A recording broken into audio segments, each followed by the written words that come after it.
अस्सलामु अलैकुम वरहमतुल्लाहि वबरकातुहू। नाजरीन, मैं मोहम्मद तैयब कासमी और आप देख रहे हैं Tayyab Qasmi official YouTube channel. नाजरीन, जुमे के खुतबे के दौरान आपने लोगों के बैठने के मुख्तलिफ अंदाज को ज़रूर देखा होगा।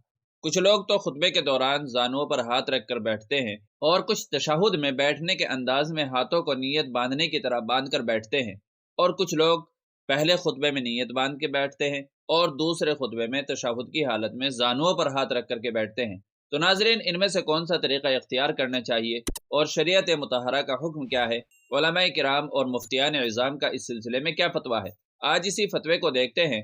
चुनांचे किसी ने दारुल उलूम देवबंद से इसी तरीके का सवाल किया है, जिसे आप अपनी स्क्रीन पर भी देख सकते हैं। पहले खुतबे में हाथ बांधना और दूसरे में घुटने पर रखकर बैठना, ये सवाल किया गया है। जवाब इसका दिया है, खुतबे के दौरान बैठने की कोई ख़ास हैत मुकर्रर नहीं है। असल मकसूद अदब और तवज्जो के साथ बैठकर खुतबा सुनना है। इसलिए क़िबला रुख या इमाम की तरफ मुतवज्जह होकर अदब व तहजीब के दायरे में रहते हुए किसी भी तरीके से बैठना जायज़ है। हाँ, ऐसी हालत पर न बैठे जिससे तबीयत में सुस्ती और नींद आने लगे, और एक खुतबे में दो जानू होकर हाथ बांधने और दूसरे में तशहुद की हालत में बैठने को लाजिम और सुन्नत समझना और इस मखसूस हैत का इल्तिज़ाम करना दुरुस्त नहीं है।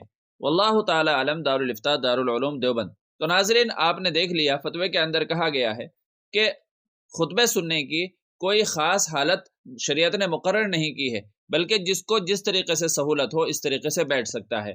तो मुझे उम्मीद है कि आप इस मसले को बखूबी समझ गए होंगे, और चैनल पर पहली बार आए हों तो हमारे चैनल को हमारी हौसला अफजाई के लिए सब्सक्राइब भी कर सकते हैं। चलिए फिर मिलते हैं अगली किसी वीडियो में। अस्सलामु अलैकुम वरहमतुल्लाहि वबरकातुहू।